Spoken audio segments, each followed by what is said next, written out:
आणि आता निकालाची वेळ बघायचंय, कोण असणार सिंहासनाधीश जोडी. पण त्यासाठी ज्या दोन जोड्यांना 27-27 गुण आहेत त्यांना इथे यावं लागणार आहे. मी जोरदार टाळ्यांनी स्वागत करतोय सतीश तारे भालचंद्र कदम यांचं आणि कुशल बद्रिके हेमांगी कवी. तर आता काय ना, 2 फुल मधला 1 हाफ परफॉर्मन्स तुम्हाला करायचा आहे. तुमच्यापैकी कोण? तारे साहेब. राजे साहेब तुम्ही बसा. आणि तुमच्यापैकी आज कुशल करणार आहे. आज तुम्ही बसू शकता. आणि आता दोघांनाही विचार करण्यासाठी वेळ मिळणार आहे 1 मिनिटाची. तुमची वेळ सुरू होते आता. तर आता मी एक नेहमीप्रमाणे एक विनोद सांगतो, म्हणजे 2 सांगतो. म्हणजे बघ, म्हणजे ठरवा. काय होतं, 2 गोचड्या असतात, गोचड्या. त्या अशा छान अगदी मेकअप वगैरे करून साड्या बिड्या नेसून तयार होतात. तर पहिली गोचडी म्हणते चल मार्केटला जाऊया का. तर दुसरी गोचडी म्हणते चालेल जाऊया, पण चालत जाऊया का कुत्रा करूया. एकदा झालं असं, मी जत्रेमध्ये गेलो होतो असा फिरायला, छान छान बायको होती बरोबर. आणि अचानक एका पॉइंटला बघितलं बायको नाहीये कुठे. म्हटलं आईला गेली कुठे. एवढ्यात म्हटलं नाही मला सोडायची, गेली कुठे. तर तेवढ्यात तिकडनं माझा निलेश नावाचा एक मित्र आला. निलेश नावाचा मित्र. तर मला म्हणाला आईला अरे प्रॉब्लेम झाला यार. म्हटलं काय प्रॉब्लेम काय झाला. तर तो म्हणाला की नाही रे, अरे माझी बायको कुठे सापडत नाही, कुठे गेली काही कळत नाही. म्हटलं आईला माझा पण तोच प्रॉब्लेम झाला रे. म्हटलं तुझी बायको आहे कशी दिसायला. तर निलेश म्हणला अत्यंत सुंदर आहे रे, रूपवती आहे, रूपवती अक्षरशः म्हणजे ऐश्वर्या रॉय म्हणजे तिच्यासमोर फिकी पडेल अशी सुंदर आहे. म्हटलं ठीक आहे माझी बायको राहू दे शोधायची, आपण तुझी शोधूया. असं काही नाही, ती माझी मी शोधेन, तुम्ही बसा. आणि आता यांच्या ह्या विनोदानंतर त्यांचाही वेळ संपलेला आहे, त्यामुळे तुम्ही दोघेही येऊ शकता. दोघेही तयार. पहिला मान तुमचा. अरे काय झालं माहितीये मला, तर मना सगळी लोक आगरी डोके म्हणून आता बोलतात, चिरवतात.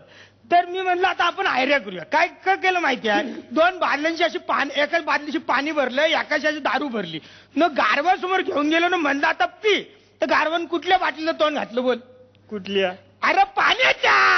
गारवतो दारू कसे पिणार बोल. अरे याचा कायच नाही. तुला काय सांगू आता मी.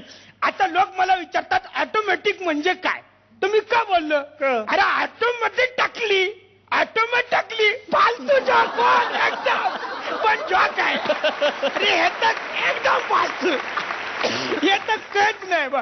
काय झालं माहिती, आता मला निबंध लिहायला सांगितलं. निबंध तर मी असं निबंध पण लिहून गेलो. आणि मग गुरुजी मला म्हणाले काय रे काल का नाही आलं तू. मी म्हणलं काय बोलणार आता, घरी थोडा प्रॉब्लेम होता. का घरचे बरे आहेत ना. म्हणलं बरे आहेत एकदम. आऊस कशी आहे. म्हणलं एकदम बरी आहे. भाऊ एकदम बरा आहे, बहीण एकदम बरी. तर मग गुरुजीने विचारलं की मग बाबा पण बरेच असतील ना. म्हणलं एकच आहे बाबा मला. मग आगरी डोकी आपली. वा, 2 टाळ्या. आणि या आगरी विनोदानंतर आता बघायचंय की इकडे काय. बऱ्याचदा लोकांची गाणी ऐकून असं वाटतं आपल्याला गाणी का करता येत नाहीत, म्हणून आपण प्रयत्न करायला काय हरकत आहे, म्हणून आपण करून बघूयात. मग साधी सोपी गोष्ट म्हणजे रेल्वेवर आवडणारी गाडी. तर रूळ महत्वाचे आपले, त्यामुळे आधी महत्वाची चाल. म्हणून असं डोक्यात आलं की इडली सांबारवर गाणं करता येईल का, असं उगाचच वाटायचं. त्यामुळे असं सुचलं होतं, इडली गरम असताना सांबार गार झाले, सांबार गार असताना इडली सफार झाले, चमच्याने या तू खाऊ नको, नाचाक वाचाक तू टाकू नको, खाचाक खाचाक तू पिऊ नको. पण म्हणलं हे काही मजा नाही याच्यामध्ये, काही जरा वेगळं काहीतरी गाणं केलं पाहिजे. आता मासे मी काही खात नाही, पण असंच कोणीतरी सांगितलं अशी इतक्या प्रकारचे मासे असतात बाबा, म्हणजे माशांवर गाणं करता येईल का.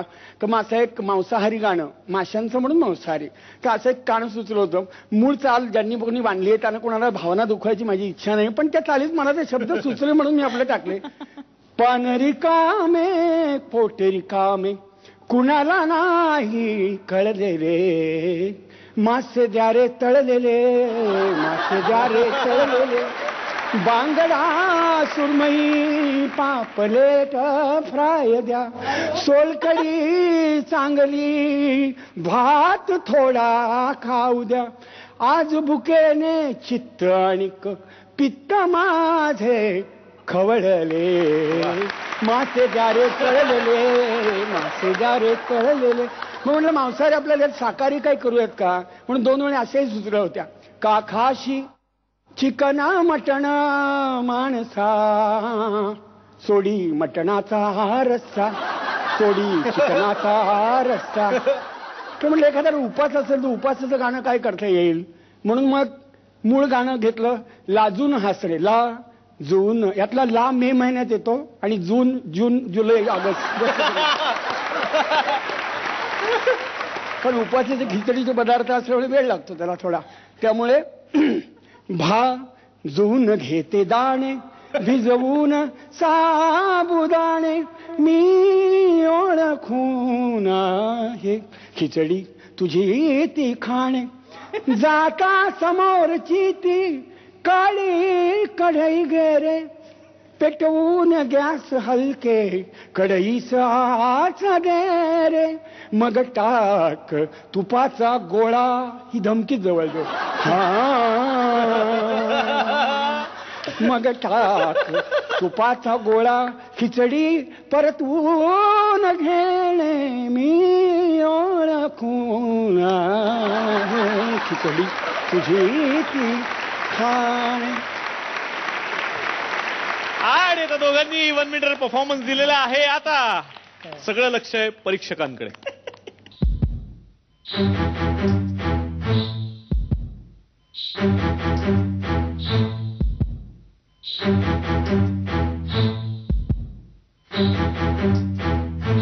रेणुकाताई, विनोद मोठा झालाय, टेडीबेअर थोडा छोटा आहे, पण मी तिकडे येऊन याची अनाउन्समेंट करते. दोघांची प्रस्तुती खूपच आवडली. निर्णय घ्यायला जरा कठीण होता आमच्यासाठी. तिकडे येऊनच सांगते.